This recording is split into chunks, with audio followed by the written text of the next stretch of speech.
बिस्मिल्लाहिर्रहमानिर्रहीम। अस्सलाम वालेकुम। दिस इज़ जावेरिया शर्जील ख़ान और आज हम लोग बात करेंगे एंडोप्लाज्मिक रेटिकुलम में।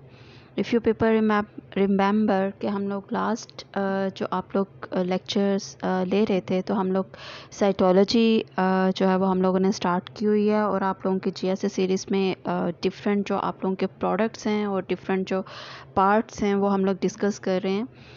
और लास्ट टाइम हम लोगों ने जो डिस्कस किया था that one is your cytoplasm. आज हम लोग उसके अंदर जो मौजूद ऑर्गेनेल्स हैं उनको डिस्कस करेंगे वन बाय वन। तो फर्स्ट आज जो हम लोग डिस्कस करेंगे that one is the endoplasmic reticulum.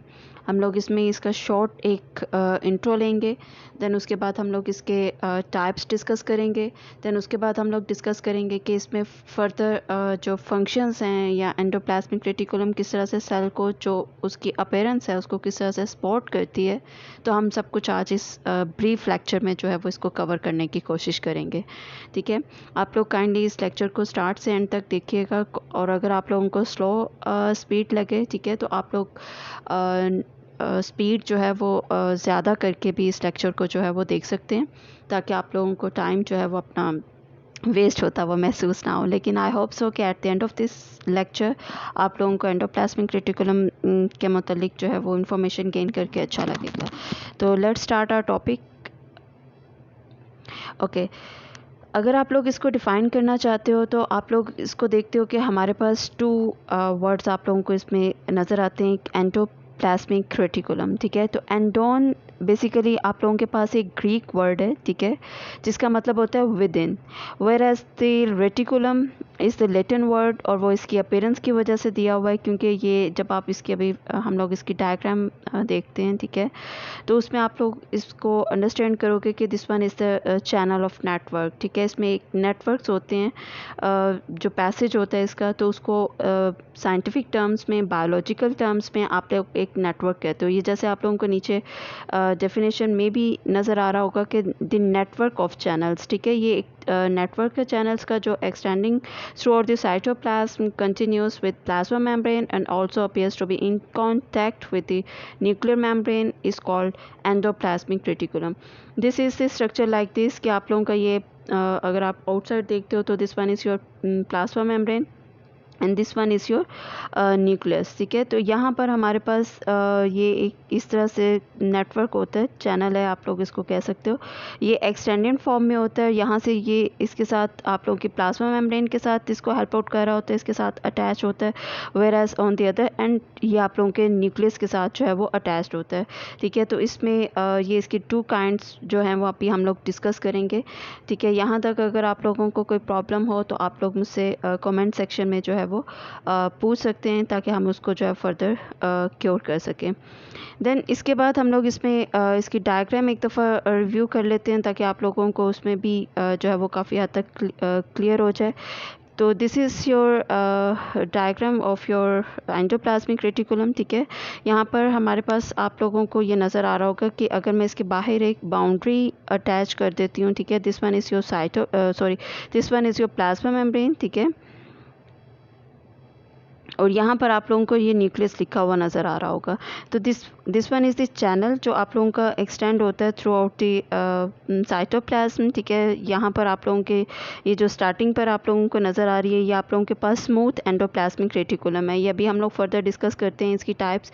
जो मेजर एक डिफरेंस इन दोनों के पास है स्मूथ एंडोप्लाज्मिक रेटिकुलम और rough endoplasmic reticulum is that कि जो आप लोगों के पास रफ एंडोप्लाज्मिक रेटिकुलम्स हैं उनके ऊपर राइबोसोम्स होते हैं। ठीक है, whereas smooth endoplasmic reticulum के ऊपर आपको कोई भी राइबोसोम्स जो है वो नज़र नहीं आ रहे होंगे। ठीक है, इसलिए इसकी अपीयरेंस जो है वो स्मूथ है, दैट्स वाई हम लोग इसको जो है वो स्मूथ एंडोप्लाज्मिक रेटिकुलम कहते हैं। वेयर एज जो आप लोगों की रफ एंडोप्लाज्मिक रेटिकुलम है इसमें आप लोग देख रहे होगे कि इसकी जो अपीयरेंस है वो राइबोसोम्स की वजह से रफ हो गई हुई है। ठीक है, इस वजह से आप इसको जो है वो रफ एंडोप्लाज्मिक रेटिकुलम कहते हैं। और ये जो इसका एक मेजर फंक्शन है रफ एंडोप्लाज्मिक रेटिकुलम का कि owing to the presence of ribosomes this one is important for the proteins production. ठीक है, यहाँ पर आप लोगों की आप कह सकते हो कि ये फैक्ट्री होती है प्रोटीन्स की, रफ एंडोप्लाज्मिक रेटिकुलम ये उनको जो है वो जनरेट कर रहे होते हैं। ठीक है, और आप इन दोनों में से देख लीजिएगा कि कौन सी डायग्राम जो है वो आप लोगों के लिए लर्न करना या उसको मतलब अंडरस्टैंड करना जो है वो ईजी है। मैं यहाँ पर आप लोगों को थोड़ा सा और गाइड कर देती हूँ कि आप लोगों को जो है वो चैनल्स इस तरह से नज़र आ रहे होंगे। ये जो आप लोगों को साइट, ये एक्चुअली हमारे पास ये आपको जो इस तरह से ये स्पेसेस नज़र आ रही हैं, इनको आप सिस्टर्नल स्पेस कहते हो या सिस्टर्ने कहते हो, ठीक है। इसमें ये साइटोप्लाज्मिक मटेरियल होता है और ये जो आप लोगों का नेटवर्क है, ये जो एक्सटेंडेड फॉर्म में इसको ये सेपरेट कर रहा होता है, ठीक है। ये अभी आप लोग देखते हो, आगे तो आप लोगों को ये क्लियर हो जाएगा जब हम इसको पढ़ते हैं, ठीक है। नेक्स्ट हम लोग अभी इसमें डिस्कस करते हैं अपीयरेंस ऑफ मेम्ब्रेन। जो अभी आप लोगों ने डिस्कस किया कि हमारे पास बेसिकली जो आप लोगों की ये मेम्ब्रेन होती है, इसमें जब आप इस चीज़ को डिस्कस करते हैं तो आप लोग एक्सप्लेन कर सकते हैं कि this one is the membrane, जो कि वेरी करती है सेल टू सेल। और इसमें जो मोस्ट इंपॉर्टेंट आप लोगों के पास स्ट्रक्चर होता है, that one is the cisternae. ये आप लोगों के पास मटेरियल होता है इन दीज चैनल्स, जो आप लोग एक्सप्लेन कर सकते हो कि इन चैनल्स को एक दूसरे से जो सेपरेट कर रहा होता है, that one is the cytoplasmic material, जिसको आप लोग बायोलॉजिकल टर्म्स में क्या कह रहे होते हो, सिस्टर्ने कह रहे होते हो। ये आप लोग इस चीज़ को जो है वो एक्सप्लेन कर सकते हो इसकी अपीयरेंस में, कि आप लोगों के पास जो एंडोप्लाज्मिक रेटिकुलम है, इसकी अपीयरेंस किस तरह से आ जाती है। Then we have to discuss about the types of और morphological shapes of endoplasmic reticulum. तो हम लोग इसमें देखेंगे कि आप लोगों के पास बेसिकली 2 टाइप्स होती हैं। एक आप लोगों के पास रफ एंडोप्लाज्मिक रेटिकुलम है और second one is the smooth endoplasmic reticulum, as I said earlier, ठीक है। रफ एंडोप्लाज्मिक रेटिकुलम में क्या होता है कि आप लोगों के पास इसकी सरफेस में राइबोसोम्स जो हैं वो अपीयर होते हैं, ठीक है। राइबोसोम्स की वजह से इसकी सरफेस जो है वो रफ़ हो जाती है, जिसकी वजह से हम इसको क्या कहते हैं, रफ एंडोप्लाज्मिक रेटिकुलम। और इसका जो मेजर फंक्शन है वो आप लोग डिस्कस कर सकते हो कि ये प्रोटीन्स की सिंथेसिस में इन्वॉल्व होते हैं। Whereas smooth endoplasmic reticulum को जब आप लोग डिस्कस करते हो तो आप लोग इसमें बता सकते हो कि ये हमारे पास बेसिकली इन्वॉल्वमेंट इनकी नहीं होती प्रोटीन्स प्रोडक्शन में, क्योंकि इनके पास राइबोसोम्स नहीं होते और इनकी सरफेस जो है वो स्मूथ होती है। अब अगर आप लोग स्मूथ एंडोप्लाज्मिक रेटिकुलम के फंक्शंस देखना चाहो तो these are the functions of smooth endoplasmic reticulum. इसमें आप लोग फर्स्ट अगर देखते हो तो यहाँ पर आप लोगों को नज़र आ रहा होगा कि this one is important for lipid synthesis. जब आप लोग स्मूथ एंडोप्लाज्मिक रेटिकुलम को डिस्कस करेंगे तो आप लोग बता सकते हो कि ये इंपॉर्टेंट रोल प्ले करती है in the metabolism of various types of molecules. Particularly आप लोग एक्सप्लेन कर सकते हो कि आप लोग लिपिड्स को इसकी लिपिड्स में ये इन्वॉल्व होती है।